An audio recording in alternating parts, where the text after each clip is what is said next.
దేవుని పరిశుద్ధమైన ఘననామానికి మహిమ కలుగును గాక.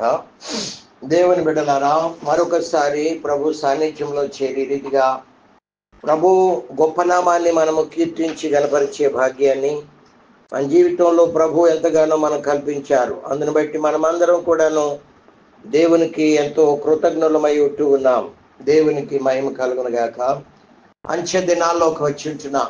చివరి దినాలు. ఎవరు అవునన్నా కాదన్నా కానీ మనము లాస్ట్ డేస్లోకి వచ్చేసాం.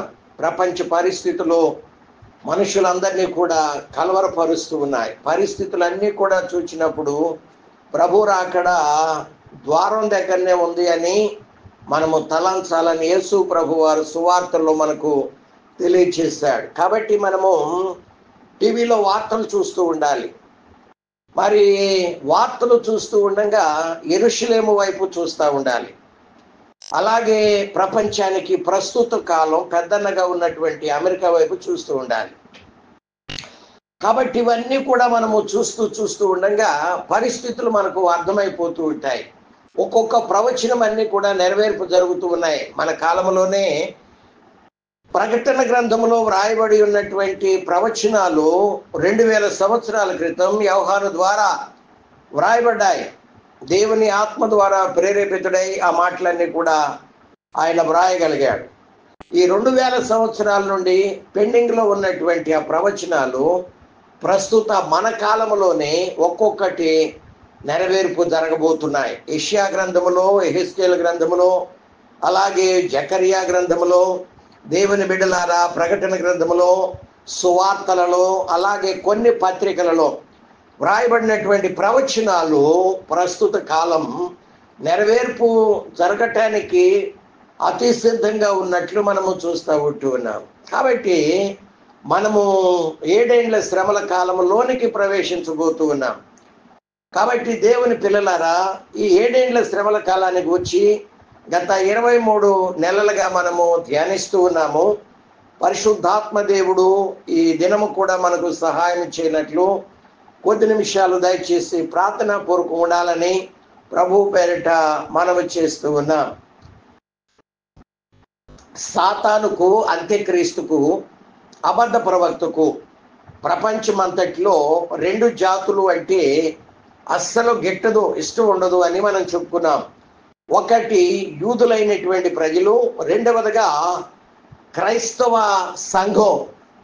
క్రైస్తవులు అంటే అందరూ కాదు కానీ, అందరూ క్రైస్తవులు కాదు కానీ ఎవరైతే యేసుక్రీస్తునందు విశ్వాసం ఉంచి మారు మనసు, పాపక్షమాపణ పొంది, ముంచుడు బాప్తీసం పొంది, ఎవరైతే వాక్యానుసారంగా కష్టాలు, శ్రమలు, బాధలు, ఇరుకులు, ఇబ్బందులు, సమస్యలు, ప్రాణాపాయాలు వచ్చినప్పటికీ కూడా ప్రభు కొరకు ఎవరైతే నమ్మకంగా జీవిస్తున్నారో వారు క్రైస్తవులు, నిజమైన క్రైస్తవులు, వారు పరిశుద్ధులు. అట్టి పరిశుద్ధ సంఘం అంటే సాతానికి ఎంత మాత్రం కూడా ఇష్టం లేదు. కాబట్టి ప్రస్తుతం ఎందుకంటే సంఘానికి శత్రువులు ఎవరెవరో మనము చూస్తూ వస్తూ ఉన్నాం. దేవుని పిల్లలారా, సంఘానికి శత్రువులు అనేక మంది ఉన్నారు. ఎవరెవరో అసలు దేవుడు సాతాన్ని సృష్టించలేదని చెప్పుకున్నాం కదండి. దయ్యాలను దేవుడు సృష్టించలేదని చెప్పుకున్నాం. దురాత్మల్ని దేవుడు సృష్టించలేదు. అపవిత్రాత్మలను దేవుడు సృష్టించలేదు. మరి ఇవన్నీ కూడా ఎక్కడి నుండి వచ్చాయి? చీకటి శక్తులు. అంటే వాటి పుట్టుక ఎక్కడో, వాటి మూలాలు ఎక్కడో అవన్నీ కూడా మనము ధ్యానిస్తూ ఉంటూ ఉన్నాం.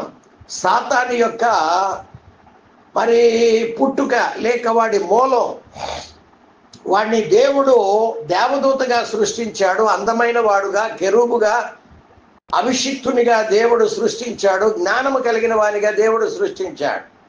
అయితే వాడికి దేవుడు కావాలన్నటువంటి దురాశ వాడిలోకి వచ్చి కదండి, వాడి సింహాసనాన్ని దేవుని సింహాసనంతో సమానంగా హెచ్చించుకోవాలని వాడు ఆశించి పరలోకము నుండి దేవుని చేత త్రోసివేయబడి సాతానుగా మారినట్లు మనము చూస్తూ ఉన్నాం. ఈ అందమైన కెరూబు, ఈ 4 రెక్కలు కలిగినటువంటి కెరూబు జ్ఞానముతో నిండి ఉన్నటువంటి వాడికి ఇచ్చిన జ్ఞానం ఎవరికి కూడా ఇవ్వలేదు. అంతటి జ్ఞానవంతుడు, అంతటి అందమైన వాడు. లూసిఫర్ అనేవాడు చాలా అందమైన వాడు, జ్ఞానం కలిగిన వాడు, అభిషేకంతో నింపి దేవుడు వాడిని హెచ్చించాడు. ఇన్ని విధాల వాడు చూసుకొని వాడి జ్ఞానాన్ని చెరుపుకున్నాడు.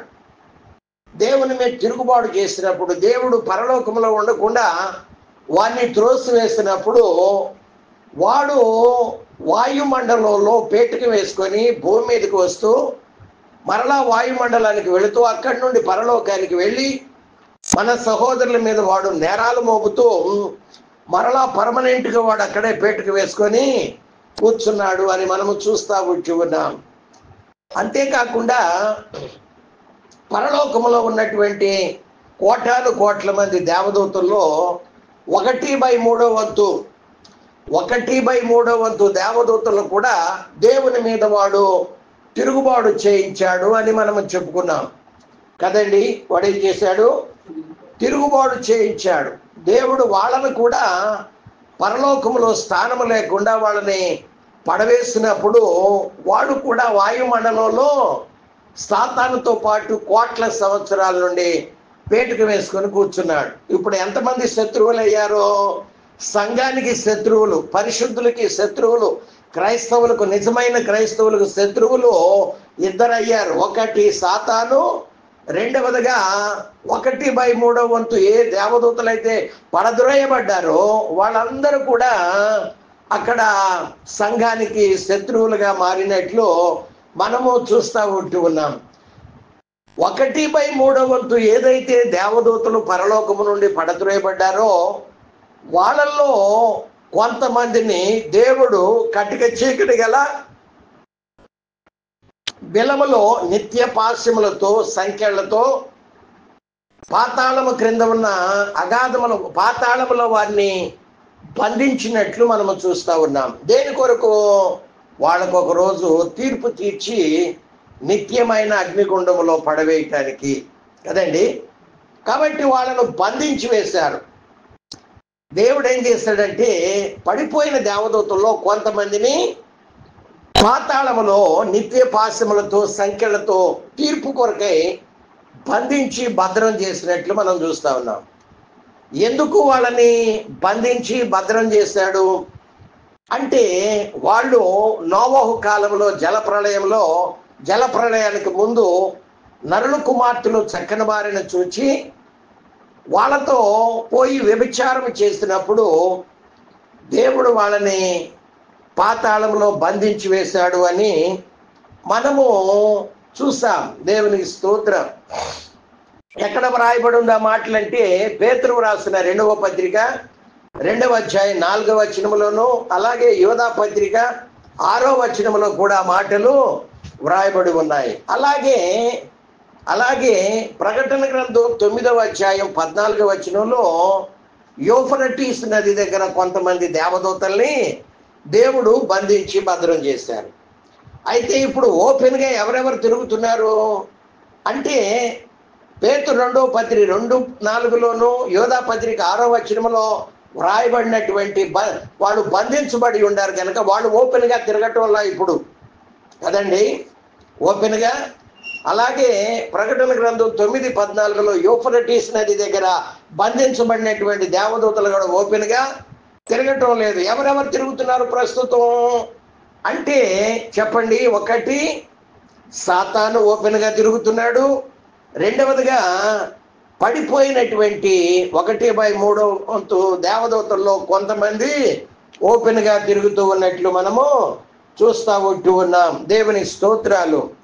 ఈరోజు మనుషుల మీద, సంఘం మీద వాళ్ళు దాడి చేయాలని చూస్తున్నాయి. కానీ దేవుడు వాటికి సంఘాన్ని ముట్టడానికి అనుమతి ఇవ్వలేదు. ఎందుకంటే జకర్యా గ్రంథం 2:8లో వ్రాయబడిన ప్రకారం దేవుడు అంటున్నాడు, సంఘాన్ని ముట్టినవాడు నా కనుగుడ్డును ముట్టినట్టే. క్రైస్తవులను ముట్టినవాడు, సంఘాన్ని ముట్టినవాడు, పరిశుద్ధుణ్ణి ముట్టినవాడు నా కనుగుడ్డును ముట్టినట్టే అని దేవుడు మాట్లాడుతున్నాడు. దేవుడు పరిశుద్ధుల్ని, సంఘాన్ని, క్రైస్తవుల్ని ముట్టడానికి దేవుడు పర్మిషన్ ఇవ్వలేదు. అయినా కానీ వాళ్ళు ఈ చీకటి మూకంతా కూడా సంఘం మీద ఎంతవరకు దాడి చేయాలో చేయాలని ప్రయత్నం చేస్తూనే ఉన్నాయి. కొంతవరకు నాశనం చేస్తూ ఉన్నాయి. దేవునికి స్తోత్రాలు. ఎందుకంటే దేవుని యొక్క ఆత్మతో దేవుడు తన ప్రజల్ని నింపినట్లు మనము చూస్తూ ఉన్నాం కదండి. దేవుని యొక్క ప్రొటెక్షన్ దేవుని బిడ్డలకు ఇవ్వబడిందని గత వారం మనం చూస్తాం కదండి. దేవుని ప్రొటెక్షన్ ఇవ్వబడింది.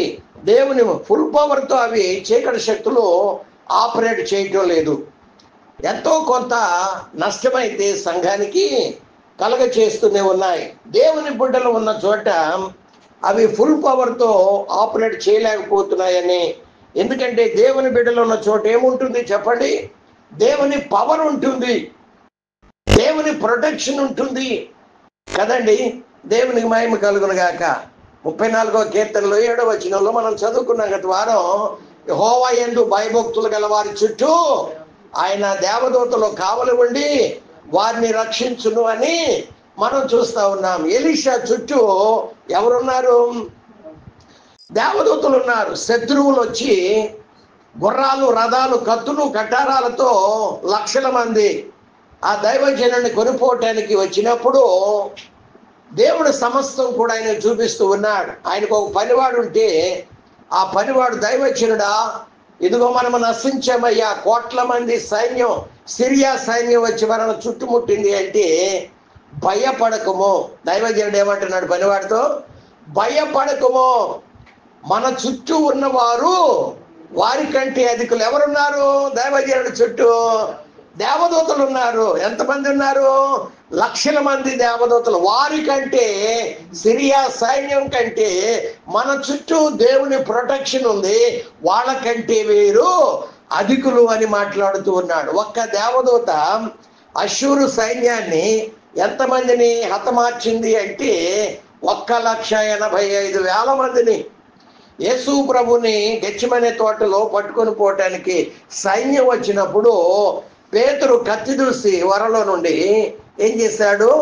ఆ సైనికుని చెవి తెగ నరికినప్పుడు అప్పుడు యేసు ప్రభు అంటున్నాడు, కత్తి పట్టుకున్న వాళ్ళందరూ కత్తితో నశిస్తారు, కాబట్టి నీ కత్తి వరలో పెట్టు. నేను నా తండ్రిని వేడుకుంటే 12 వ్యూహ సైన్యములను నా కొరకు పంపించడా అంటాడు. అంటే వ్యూహం ఒక్కంటికి ఎంతమంది సైన్యం? 6,000 మంది. అంటే 12 వ్యూహ సైన్యములంటే 12 × 6,000 = 72,000 మంది దేవదూతల్ని పంపించడా అంటాడు. దేవుని స్తోత్రం. ఒక్క దేవదూత 1,85,000 మంది సైన్యాన్ని హతమారిస్తే 72,000 మంది ఎంతమందిని హతమార్చగలడు? ఒక సింపుల్ దేవదూత. ఎందుకంటే దేవదూతల్లో చాలా మంది క్యాడర్స్ ఉన్నారని మనం చెప్పుకున్నాం కదండి. శరాపులు ఉన్నారు, 6 రెక్కలు కలిగినటువంటి శరాపులు ఉన్నారు, 4 రెక్కలు కలిగినటువంటి కెరూబులు ఉన్నారు, మహాదూతలు ఉన్నారు కదండి, ప్రధానులు ఉన్నారు, అధికారులు ఉన్నారు, రకరకాలైనటువంటి దేవదూత. సామాన్యమైనటువంటి సింపుల్ దేవదూత కదండి.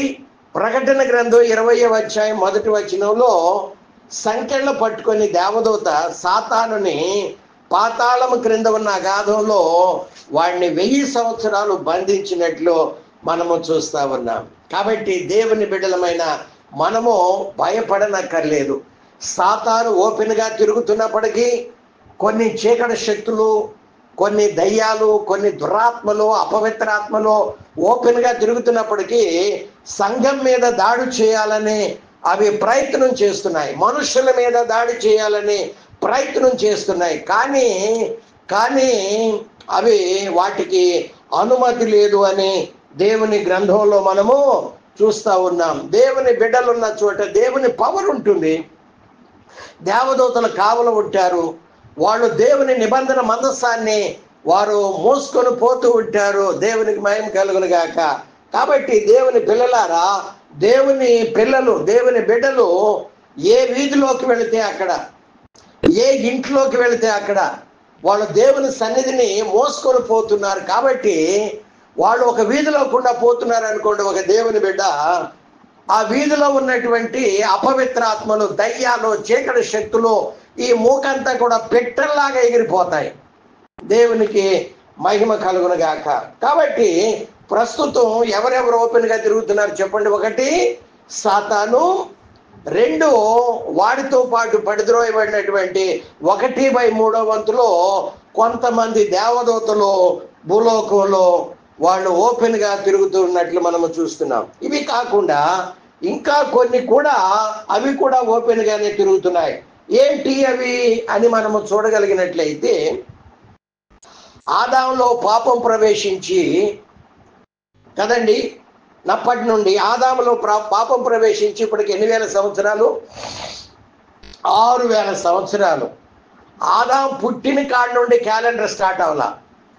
ఆదాములో పాపం ప్రవేశించినప్పటి నుండి క్యాలెండర్ స్టార్ట్ అయింది. ఎందుకంటే ఆదాము పాపం చేయకముందు ఆయన ఎన్ని సంవత్సరాలు జీవించాడో దానికి ఒక లెక్క లేదు, పరిమితి లేదు. ఎందుకంటే దేవుడు అన్నాడు, నీవు ఆ పండు తిన్న రోజున చస్తావు అన్నాడు. పండు తిన్న దినాన్న అంటే ఎన్ని సంవత్సరాలు బ్రతికాడో? 930 సంవత్సరాలు. క్యాలెండర్ స్టార్ట్ అయింది. కాబట్టి ఆదాములో పాపం ప్రవేశించినప్పటి నుండి ఇప్పటి వరకు 6000 సంవత్సరాలు. ఆదాము మొదలుకొని అబ్రహాం కాలం వరకు 2000 సంవత్సరాలు. అబ్రహాం కాలం మొదలుకొని యేసు ప్రభు సిలువలో మరణించేంత వరకు 2000 సంవత్సరాలు. మొత్తం ఎన్ని? 4000 సంవత్సరాలు. యేసుక్రీస్తు సిలువ పునరుద్ధానం నుండి 7 శ్రమల కాలం ముగించేంత వరకు 2000 సంవత్సరాలు. మొత్తం 6000 సంవత్సరాలు. ఆ తర్వాత 1000 సంవత్సరాలు యేసుక్రీస్తు పాలన భూమి మీద ఉంటుంది. మొత్తం మానవుని యొక్క కదండి, మానవ జాతి ఈ భూమి మీద మొత్తం ఉండేది ఎన్ని సంవత్సరాలు? కేవలం 7000 సంవత్సరాలు మాత్రమే. ఆ తర్వాత ఈ భూమి, ఈ ఆకాశం, ఈ పరలోకాన్ని దేవుడు కాల్చివేయబోతున్నాడు. అప్పుడు సంఘాన్ని అలాగే పాపుల్ని క్రొత్త భూమి మీదకి షిఫ్ట్ చేసి, ఆ క్రొత్త భూమి మీద ఉన్నటువంటి నూతన యెరూషలేం పట్టణంలో ఆయన సంఘాన్ని, పరిశుద్ధుల్ని, క్రైస్తవుల్ని తీసుకుని వెళ్ళి అక్కడ పెడతాడు. నూతన యెరూషలేము పట్టణం బయట క్రొత్త భూమిలోనే అగ్ని గంధకాలతో మండే గుండంలో పాపుల్ని అక్కడ వేస్తూ ఉంటాడు. వీళ్ళందరూ కూడా ఆ చోటికి షిఫ్ట్ చేయబడతారు అని మనము చూస్తూ ఉంటున్నాం. అయితే మన శాస్త్రవేత్తలు భూమిని త్రవ్వినప్పుడు డైనోసార్ల ఎముకలు అనేవి బయటపడుతున్నాయి కదండి. శాస్త్రవేత్తలు భూమిని త్రవ్వినప్పుడు డైనోసార్ల ఎముకలు అనేవి బయటకు వస్తూ ఉన్నాయి. ఆదాము ఉన్న కాలంలో డైనోసార్లు ఉన్నాయంటారా? ఆదాము నిన్నగాక మొన్నటి వాడు, కేవలం 6000 సంవత్సరాల క్రితం వాడే. కానీ ఆదాము ఉన్న కాలంలో డైనోసార్లు అనేవి లేవు. డైనోసార్ల ఎముకల వయస్సును చూస్తే శాస్త్రవేత్తలు అంచనా వేశారు, అవి అసలు మన ఊహకు అందదంట. శాస్త్రవేత్తలు అంచనా వేశారు, డైనోసార్ల ఎముకలు త్రవ్వినప్పుడు బయటకు వచ్చినప్పుడు వాటి వయస్సు కోట్ల సంవత్సరాల క్రితం అట కదండి. డైనోసార్ల ఎముకల వయసు కొన్ని కోట్ల సంవత్సరాల క్రితం. మరి అప్పుడు భూమి మీద ఎవరున్నారు కదండి? డైనోసార్లు భూమి మీద జీవిస్తూ ఉన్నప్పుడు భూమి మీద ఎవరున్నారు అంటే, ఆదికాండం 1వ అధ్యాయంలో మనము చదువుకుంటే, ఆది యందు దేవుడు భూమిని ఆకాశమును సృజించను అని ఉంది కదా. దేవుడు ఆది యందు దేవుడు భూమిని ఆకాశాన్ని సృజించును అని ఉంది. దేవుడు భూమి ఆకాశాలు సృజించినప్పుడు అప్పట్లో డైనోసార్లు భూమి మీద ఉండేవి. అర్థమవుతుందండి? దేవుడు భూమి ఆకాశాలను సృష్టించినప్పుడు అప్పట్లో డైనోసార్లు అనేవి భూమి మీద ఉండేవి. అప్పట్లో ఈ భూమి మీద డైనోసార్లు మాత్రమే కాదు, చెట్లు ఉండేవి. అక్కడ ఆ కాలంలో ఒక సృష్టి అనేది భూమి మీద ఉంది. ఒక సృష్టి. అప్పట్లో లూసిఫర్ సాతానుగా మారకముందు లూసిఫర్ భూమి మీదకి వస్తూ పోతూ ఉండేవాడు. అప్పట్లో భూమి మీద ఒక జాతి అనేది ఉంది. వాళ్ళు మనుషుల్లాగా ఉన్నారా లేక ఎలాగున్నారో మనకు మాత్రం తెలియదు. అది ఒక జాతి అయితే, ఒక సృష్టి అయితే, ఒక జాతి అయితే అప్పట్లో ఉండేది. ఎప్పుడు? డైనోసార్లు భూమి మీద ఉన్న కాలంలో కోట్ల సంవత్సరాల క్రితం దేవుడు భూమిని సృష్టించినప్పుడు భూమి మీద ఒక సృష్టి లేక ఒక జాతి అయితే ఏదో ఉండేది. వాళ్ళు మనుషుల్లాగా ఉన్నారా లేక ఎలాగున్నారో మనకి తెలియదు. దేవుడు భూమిని సృష్టించినప్పుడు యెషయా గ్రంథం 45వ అధ్యాయం 18వ వచనం ప్రకారం భూమిని దేవుడు నిరాకారంగా శూన్యంగా సృష్టించలేదని ఉంది. చదువుకుందాం ఆ మాట. యెషయా గ్రంథము 45వ అధ్యాయము 18వ వచనంలో మనం చదువుకుంటే, యెషయా గ్రంథము 45వ అధ్యాయము 18వ వచనంలో దేవుడు భూమిని సృష్టించినప్పుడు ఎలా లేదంటండి, అది నిరాకారంగా శూన్యంగా లేదు. ఎలా ఉంది మరి?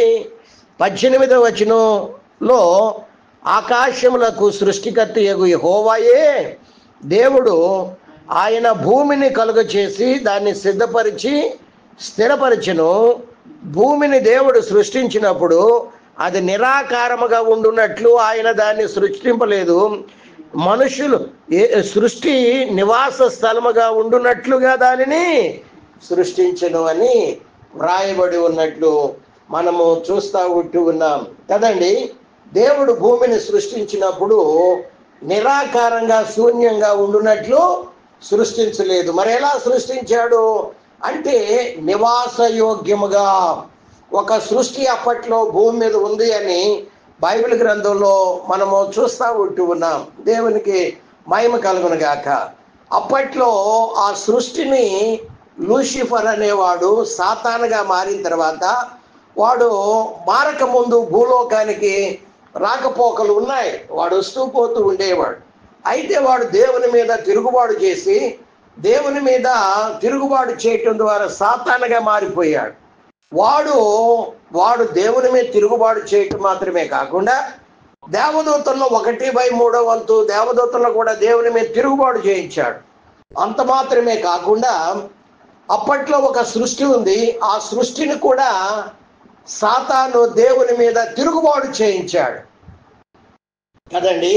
అప్పట్లో ఉన్నటువంటి సృష్టిని కూడా సాతాను దేవుని మీద తిరుగుబాటు చేయించినట్లు మనము చూస్తూ ఉన్నాం. దేవునికి స్తోత్రం. కాబట్టి అప్పుడున్నటువంటి భూమి మీదకి దేవుడు ఏం చేశాడు? జల ప్రళయాన్ని పంపించి అప్పుడున్న సృష్టిని నాశనం చేశాడు.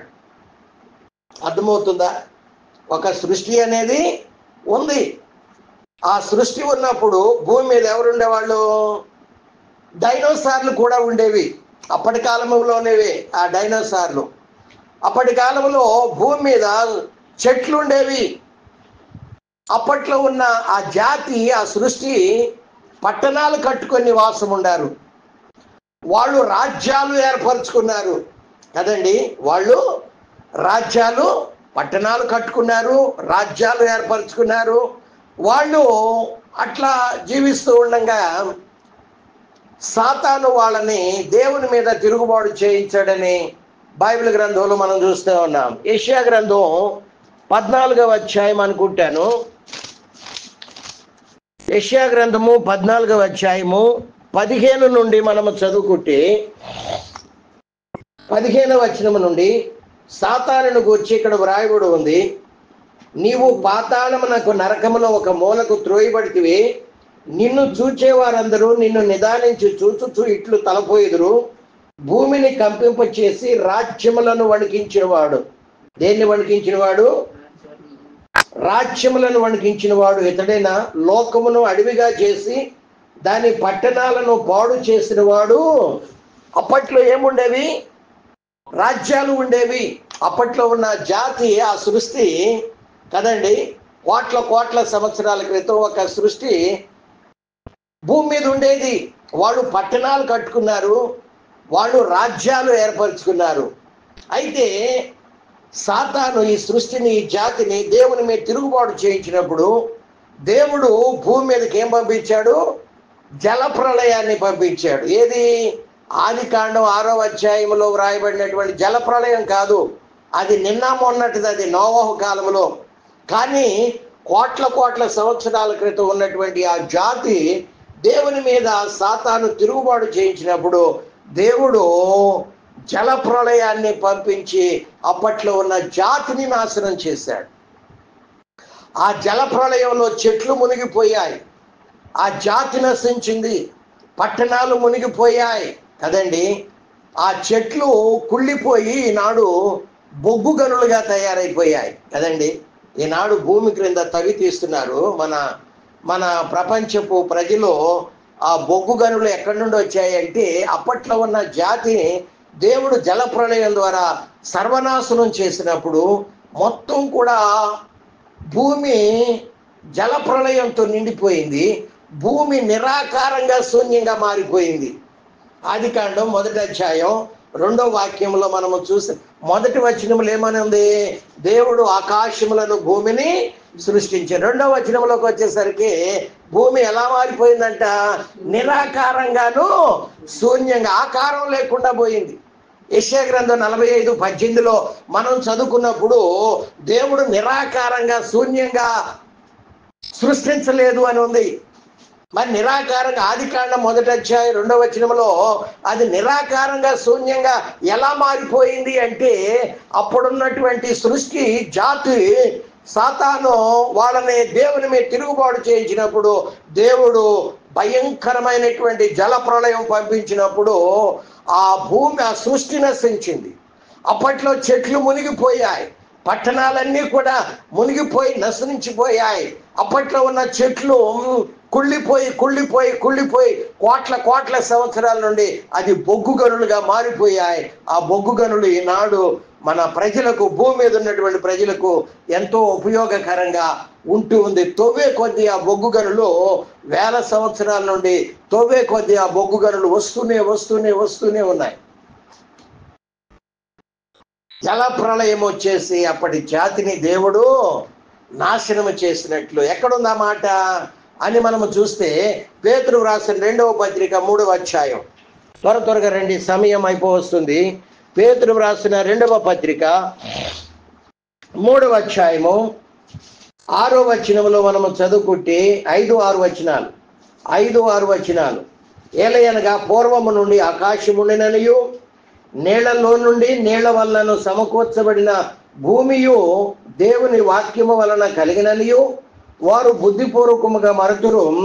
ఆ నీళ్ల వలన అప్పుడున్న లోకం, ఆ నీళ్ల వలన దేవుడు జలప్రళయం పంపించినప్పుడు అప్పుడున్న లోకం ఏమైంది? నీటి వరదలో మునిగి నశించెను. అయితే ఇప్పుడున్న ఆకాశాన్ని భూమియు భక్తిహీనుల తీర్పును నాశనమును జరుగు దినము వరకు అగ్ని కొరకు నిల్వ చేయబడినవై అదే వాక్యము వలన భద్రము. ఇప్పుడున్న భూమి ఆకాశాన్ని దేవుడు అగ్ని గంధకాలతో ఏం చేయబోతున్నాడు? రాబోయే దినాల్లో 1000 ఏండ్ల నీతి పరిపాలన తర్వాత కాల్చివేయబోతున్నాడు. కాబట్టి ఆదికాండం 1వ అధ్యాయం 2వ వచనములో భూమి నిరాకారంగా శూన్యంగా ఎందుకు మారిపోయింది అంటే ఇక్కడ వ్రాయబడి ఉంది. పేతురు కొన్ని వేల సంవత్సరాలు, కోట్ల సంవత్సరాల తర్వాత ఈ మాట ఆత్మ ద్వారా ప్రేరేపించబడిన వాడై ఆయన వ్రాస్తూ ఉన్నాడు. అప్పుడున్నటువంటి సృష్టిని అంతటిని, ఆ జాతిని, మరి వాళ్ళందరినీ కూడా, డైనోసార్లను, ఆ చెట్లను, ఆ పట్టణాలని, రాజ్యాలని, జాతిని దేవుడు ఆకాశము నుండి జల ప్రళయం పంపించి నాశనం చేసినట్లు మనము చూస్తూ ఉన్నాం. అప్పట్లో ఉన్న డైనోసార్లు కూడా చనిపోయాయి. వాటి ఎముకలను ఈనాడు మన శాస్త్రవేత్తలు మరి బయటికి వెలికి తీసి వాటిని గూర్చి అంచనా వేస్తుంటే వాళ్ళ లెక్కకు మించింది, వాళ్ళ ఊహకు అందనిది కోట్ల సంవత్సరాల క్రితం. కాబట్టి అప్పుడున్నటువంటి ఆ జాతి, ఆ సృష్టి జల ప్రళయంలో పడి నశించినప్పుడు వాళ్ళ ఆత్మలు ఏమైపోయాయి కదండి? వాళ్ళ ఆత్మలు ఏమైపోయాయి అని మనము చూసినట్లయితే వాళ్ళ ఆత్మలో దురాత్మలుగా మారిపోయినట్లు మనము చూస్తా ఉన్నాం. వాళ్ళ ఆత్మలు ఎలా మారిపోయాయి? దురాత్మలుగా మారిపోయాయి కదా. ఇది ఎన్నో క్యాడర్ ఇది. ఒకటేమో సాతాను దేవుని మీద తిరుగుబాటు, వాడు దేవదూతే.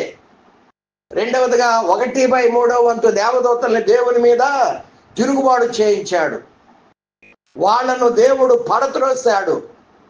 వాళ్ళు ఓపెన్ గా తిరుగుతున్నారు. ఈనాడు సంఘం మీద దాడి చేయాలని అనేక రకాలుగా ప్రయత్నం చేస్తున్నారు. కానీ దేవుడు తన ప్రొటెక్షన్ తన బిడ్డల చుట్టూ ఉంచినట్లు మనము చూస్తూ ఉంటున్నాం. వాళ్లే కాకుండా ఈ మూడవ క్యాడర్ వచ్చేసింది. ఎవరో అప్పుడున్న జాతి జలప్రళయంలో దేవుడు నాశనం చేసినప్పుడు వాళ్ళ ఆత్మలు దురాత్మలుగా మారిపోయాయి. మనం అదే చదువుకుంటాం. ఏమనంటే ఎఫెసీ పత్రిక 6వ అధ్యాయం 12వ వాక్యంలో మనము చదువుకుంటే, ఎఫెసీ పత్రిక 6వ అధ్యాయము 12వ వచనములో మనము చదువుకుంటే, ఏలయనగా మనము పోరాడునది శరీరులతో కాదు గాని ప్రధానులతోనూ అధికారులతోనూ ప్రస్తుత అంధకార సంబంధులకు లోకనాథులతోనూ ఆకాశ మండలమందున్న దురాత్మ సమూహములతో. ఇది మూడవ క్యాడర్. ఇది ఏది? దురాత్మలుగా మారిపోయాయి వాళ్ళ ఆత్మలు. వీళ్ళు ఓపెన్ గా తిరుగుతున్నారు. వీళ్ళు కూడా ఆ వాయుమండలంలో చేరి ఆ చీకటి మొగతో చేరిపోయాయి. వీళ్ళు కూడా ఓపెన్ గా భూమి మీద వీళ్ళు బంధించబడలేదు కదండి. ఆ జాతి యొక్క ఆత్మలు దురాత్మలుగా మారి ఈనాడు సంఘం మీద ఇప్పుడు ఎన్ని రకాలైపోయారు? ఒకటి, సంఘం మీద దాడి చేయాలని సంఘానికి శత్రువులుగా మారిన వాళ్ళలో ఒకటి సాతాను. రెండు, పడద్రోయబడినటువంటి దేవదూతల్లో 1/3 దేవదూతల్లో కొంతమంది, మరియు దురాత్మలు. ఈ మూడు రకాలైనటువంటి వారు మరి దేవుని సంఘం మీద దాడి చేయాలని ప్రయత్నం చేస్తూ ఉన్నారు. నాలుగవ గుంపు కూడా ఉంది. ఎవరు వాళ్ళు? ఏదైతే 1/3 పడద్రోయబడ్డారు చూసారా, వాళ్ళల్లో కొంతమంది దేవదూతలు నోవాహు కాలంలో నరుల కుమార్తెలు చక్కని వారని వాళ్ళతో పోయినప్పుడు ఆ నరుల కుమార్తెలకు ఆ దేవదూతలకు నెఫీలీలు పుట్టారు కదండి. నెఫీలీలు పుట్టి పెరిగి పెద్దవారైనప్పుడు వాళ్ళు విపరీతమైనటువంటి బలాఢ్యులు, శరీర దారుఢ్యము కలిగిన వాళ్ళు. వాళ్ళ ఎత్తు 165 అడుగుల ఎత్తు నుండి 195 అడుగుల ఎత్తు వరకు ఉంటుందని గతంలో మనం చెప్పుకున్నాం. కాబట్టి ఈ నరుల కుమార్తెలకు, ఈ దేవదూతలకు, పడద్రోయబడినటువంటి దేవదూతలకు పుట్టినటువంటి పిల్లలు నెఫీలీలు. కాబట్టి దేవుడు ప్లాన్ ఏంటి అంటే, మన పోలిక చొప్పున మన స్వరూపమందు నరులను సృజించదము, మీరు ఫలించి అభివృద్ధి చెంది భూమిని మీ పిల్లల చేత నింపండి. మానవుల చేత మీరు అది భూమి నిండా ఎవరి చేత దేవుడు నింపాలని, ఆరాధించబడాలని దేవుడు చూశాడంటే, దేవుని స్వరూపములో ఉన్నటువంటి, దేవుని పోలికలో ఉన్నటువంటి దేవుని పిల్లల చేత భూమంతా నిండించి వాళ్ళ ద్వారా ఆరాధించబడాలని. దేవుని పిల్లలు దేవుణ్ణి ఆరాధిస్తూ ఉంటే వాళ్ళ వైపు చూసినప్పుడు ఎవరి పోలిక కనబడుతుంది? దేవుడు తన పోలికే, తన స్వరూపమే కనబడుతుంది. వారిలో తన ప్రతిబింబాన్ని చూసుకొని మురిసిపోవాలని, సంతోషించాలని దేవుడు ఆకాంక్షించినప్పుడు ఈ దేవదూతలు నరుల కుమార్తెలతో పోయినప్పుడు నెఫీలీలు పుట్టారు. ఈ నెఫీలీలు పుట్టినప్పుడు వీళ్ళకి ఎలా ఉంటుంది అంటే, ఏనుగు ముఖం ఉంటుంది, మనిషి శరీరం ఉంటుంది. సింహం ముఖం ఉంటుంది, మనిషి శరీరం ఉంటుంది. చిరతపులి ముఖం ఉంటుంది, మనిషి శరీరం ఇలా ఉంటుంది కదండి. దేవుని పోలిక అనేది, దేవుని స్వరూపం అనేది ఆ నెఫీలీలు కనబట్టలా. ఇప్పుడు భూమి నిండా దేవుని పోలికలో, దేవుని స్వరూపంలో ఉన్నటువంటి నరులేమో తగ్గిపోతున్నారు, ఈ నెఫీలీలేమో పెరిగిపోతున్నారు. దేవునికి ప్రచండమైన కోపం వచ్చింది. కోపం వచ్చి అప్పట్లో జలప్రళయం పంపించాడు. ఏది? ఆదికాండం 3వ అధ్యాయం ఇందాక 6వ వచనం, మన్నించాలి, పేతురు రాసిన 2వ పత్రిక 3వ అధ్యాయం 6వ వచనంలో అది కాదు, అది కోట్ల సంవత్సరాల క్రితం అప్పట్లో జాతిని ఆ జలప్రళయ నాశనం చేసి, కానీ నోవహు కాలంలో ఉన్నటువంటి అప్పటి ప్రజలను, అంటే నెఫీలీయులతో పాటు ఉన్న మనుషులను కూడా దేవుడు ఆకాశం నుండి జలప్రళయం పంపించి మొత్తాన్ని నాశనము చేసినట్లు మనము పరిశుద్ధ గ్రంథంలో చూస్తూ ఉన్నాం. అయితే వీళ్ళ ఆత్మలు ఎక్కడికి పోయాయి? వీళ్ళ ఆత్మలు దయ్యాలుగా మారిపోయాయి కదండి. వాళ్ళ నెఫీలీయులు వాళ్ళందరూ కూడా అప్పట్లో జలప్రళయంలో మునిగి నశించారు. కానీ వాళ్ళ ఆత్మలు ఎక్కడికి పోయాయంటే దయ్యాలుగా మారిపోయాయి. 4 సువార్తల్లో మనకి కనబడుతూ ఉంటారు. యేసు సర్వోన్నతుడైన దేవుని కుమారుడా, మా కాలం రాకమునుపే మమ్మల్ని నశింప చేయవచ్చావా కదండి. ఇప్పుడు ఆ దయ్యాలు కూడా భూమి మీద ఓపెన్ గానే 4వ క్యాడర్ వచ్చింది. ఇప్పుడు ఎంతమంది అయ్యారు చెప్పండి? ఒకటేమో సాతాను, 2 పడద్రోయబడినటువంటి దేవదూతల్లో కొందరు ఓపెన్ గా తిరుగుతున్నారు, కొందరినే బంధించాడు కానీ కొందరు ఓపెన్ గా తిరుగుతున్నారు. 3వదిగా దేవుడు భూమి ఆకాశాలను సృష్టించినప్పుడు భూమితో పాటు ఒక జాతిని దేవుడు సృష్టించాడు భూమి మీద. అప్పట్లో చెట్లుండేవి, ఆ జాతి పట్టణాలు నిర్మించుకొని రాజ్యాలు ఏర్పరచుకొని పరిపాలన చేసుకుంటూ ఉండేవాడు. వాళ్ళను దేవుని మీద సాతాను తిరుగుబాటు చేయించినప్పుడు వాళ్ళు దురాత్మలుగా మారిపోయినట్లు మనము చూస్తూ ఉన్నాం. 4వదిగా నెఫీలీయుల ఆత్మలు వాళ్ళు దయ్యాలుగా మారినట్లు మనము చూస్తూ ఉంటున్నాం. ఈ 4 ప్రస్తుతం ఓపెన్ గానే తిరుగుతున్నారు. కాబట్టి దేవుని పిల్లలారా, సాధ్యమైనంత వరకు వాళ్ళు సంఘాన్ని నాశనం చేయాలని అనేక రకాలుగా ప్రయత్నం చేస్తూ ఉన్నారు. కానీ దేవుని ప్రజలు దేవుని ఆత్మాభిషేకము చేత అభిషిక్తులుగా నింపబడి వాళ్ళు దేవుని పవర్తో నింపబడి ఉన్నారు. దేవదూతలు వారి చుట్టూ కావలు ఉంటున్నారు. సంఘాన్ని ముట్టిన వాడు నా కనుగుడ్డును ముట్టినట్టే అని దేవుడు చెప్తున్నాడు. మనమందరం క్షేమంగా ఉండగలుగుతున్నామంటే దేవుని ప్రొటెక్షన్ మన చుట్టూ ఉంది. దేవుని బిడ్డలున్న చోట దేవుని సన్నిధి ఆవరించి ఉంటుంది. దేవుని సన్నిధి చేత వాళ్ళు నింపబడుతూ ఉంటారు. వాళ్ళు ఏ వీధిలోకి వెళితే ఆ వీధిలో, ఏ ఇంటిలోకి వెళితే ఆ ఇంటిలోకి దేవుని సన్నిధిని మోసుకొని పోతున్నారు. కాబట్టి మనం ఈనాడు సురక్షితంగా క్షేమంగా ఉన్నామంటే దేవుని యొక్క కాపుదల, భద్రత, క్షేమం. ఎంతో మంది దైవ సేవకులు దేవుని ప్రొటెక్షన్ లేక నశించిపోతున్నారు. బాబన్న 250 సంఘాలు కట్టాను అంటాడు, కానీ దుష్టత్వంలో జీవిస్తూ ఉండగా దేవుడు కారు ప్రయాణంలో ఉండగా లారీ ఆ కారుని ఈడ్చుకొని పోయి దాన్ని కారుని తొక్కుకుంటూ అల్లంత దూరం, కనీసం 200 మీటర్ల దాకా నెట్టుకుంటూ ఈడ్చుకుంటూ పోయింది, పల్టీలు కొట్టుకుంటూ. అది దైవ సేవకుడే. ఈనాడు సీనియర్ మోస్ట్ సేవకులు అని చెప్పుకుంటున్నవాడు. ఇలాంటి దైవ సేవకులు ఎంతో మంది దేవునికి విరుద్ధంగా జీవిస్తూ ఉండగా దేవుడు తన కాపుదలను, భద్రతను తీసివేస్తున్నాడు.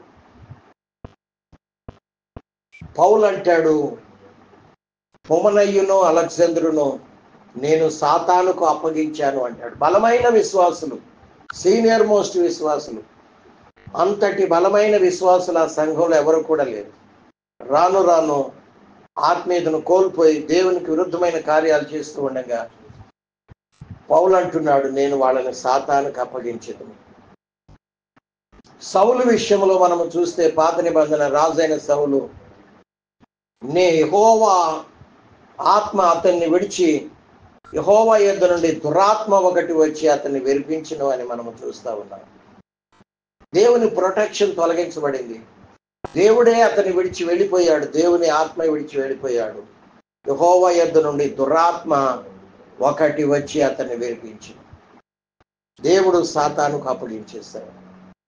దేవుని బిడ్డలారా, కడవరి కాలంలో ఉంటున్నాం. మనందరి ధ్యేయం ఒకటి, పరలోకములో చేరాలి. పరలోకములో గనక అడుగు పెట్టకపోతే ఇంకొక స్థానంలో మనం అడుగు పెట్టవలసిన పరిస్థితి. అది చాలా భయంకరమైన నరకయాతన. అగ్ని ఆరదు, పురుగు చావదు, ఆకలి, దప్పిక, అయ్యో, బాధ, వేదన, అటువంటి చోటుకి వెళ్లకుండా ఉండాలంటే, దేవుడు మనల్ని సాతానుకు అప్పగించకుండా ఉండాలంటే, దేవుని ప్రొటెక్షన్ కలిగి మనము అంతవరకు నమ్మకంగా జీవించాలి. దేవుడు మన పట్ల కృప దయచేయునుగాక. ప్రేరేపణ కలిగిన వారు ప్రార్థన చేయండి.